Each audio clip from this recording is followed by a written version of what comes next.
क्या है, प्रकाश का प्रवर्तन क्या है, प्रकाश के प्रवर्तन के कितने नियम है, दर्पण क्या है, दर्पण के प्रकार क्या है। इसमें और हम लोग पढ़ चुके हैं कि जो प्रतिबिंब है, प्रतिबिंब का परिभाषा क्या है, प्रतिबिंब कितने प्रकार के हैं। उसके बाद में हम लोग पढ़ चुके हैं समतल दर्पण में कैसा प्रतिबिंब बनता है, उत्तल दर्पण में कैसा प्रतिबिंब बनता है, अवतल में कैसा बनता है। ये सारी चीज़ें हम लोग पढ़ चुके हैं।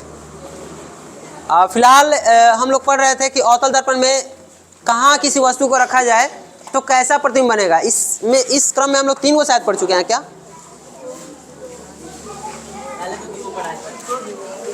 हेडिंग था कि अवतल दर्पण में, अवतल दर्पण में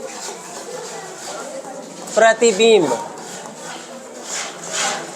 का बनना, अवतल दर्पण में प्रतिबिंब का बनना, ठीक है। अवतल दर्पण में प्रतिबिंब का बनना, इसमें पहला कंडीशन था, इसमें जो पहला कंडीशन था वो ये था कि वस्तु जो है अवतल दर्पण के कहाँ रहना चाहिए। ये अवतल दर्पण है, इसका ये P है, इसका ये C है, यानी केंद्र वक्ता केंद्र है, और ये जो है इसका फोकस है, F है। और अगर वस्तु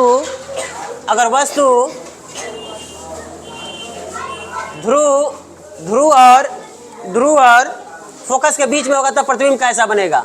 हम लोगों ने देखा था ऐसे कंडीशन में एक समांतर किरण लिए थे जो कि कहाँ से लौट के जा रहा था, और एक लिए थे हम केंद्र से, तो ये इसी पर वापस आ जा रहा था। तो हमने देखा था कि ये प्रतिबिंब दर्पण के कहाँ बन रहा था, पीछे बन रहा था, जो कि आकार में क्या था, बड़ा था, सीधा था। इसी वजह से हजामती में अवतल दर्पण का प्रयोग किया जाता है ताकि नज़दीक का जो चीज़ होगा उसका प्रतिबिंब बड़ा बनेगा। हजामती बोले तो दाढ़ी मोछ बनाने में जब वो लिया जाएगा ना अवतल दर्पण, तो क्या करेगा, छोटे से छोटे बाल रोए का भी जो प्रतिबिंब है बड़ा बना के दिखाएगा, जिससे क्लैरिटी बढ़ेगी। ये हो गया था। दूसरा टॉपिक था कि अगर एक अवतल दर्पण है, ठीक है, अवतल दर्पण यहाँ पर है, यहाँ पीछे से पेंटेड है, रंजित किया गया है पीछे से, तो इसका जो है यहाँ पर P होगा, यहाँ इसका F होगा, और यहाँ इसका C होगा। अगर वस्तु फोकस पर होगा तो प्रतिबिंब कहाँ और कैसा बनेगा, ये पढ़े थे। अगर यहाँ है तो कहाँ बनेगा। तो हमने क्या किया, एक समांतर लिया था किरण जो फोकस से होकर जा रही थी, और एक हमने लिया था केंद्र से होकर, और ये जिस रास्ते जा रहे थे उसी रास्ते से वापस भी।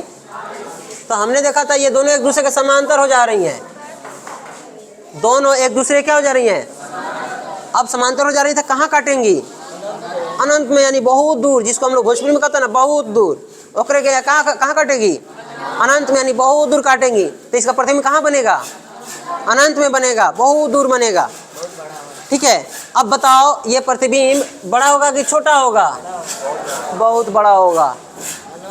लेकिन ये बताओ बनेगा तो ऐसे ही बनेगा ना, कहीं भी बनेगा तो सीधा बनेगा कि उल्टा बनेगा।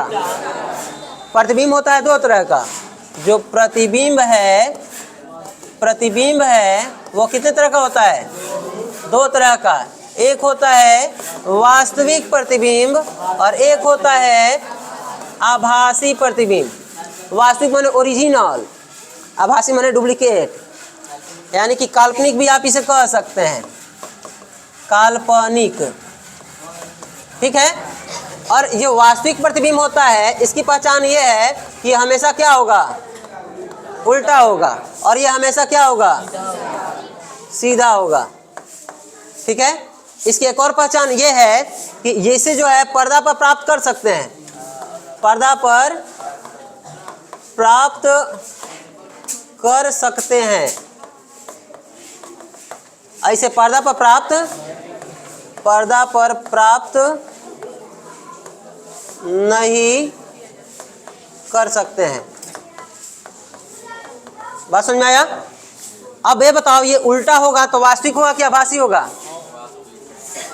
उल्टा होगा तो वास्तविक होगा कि आभासी होगा, वास्तविक होगा, अच्छा, उसके बाद में ये पढ़ चुके हैं ना, एक और हम लोग पढ़ चुके हैं।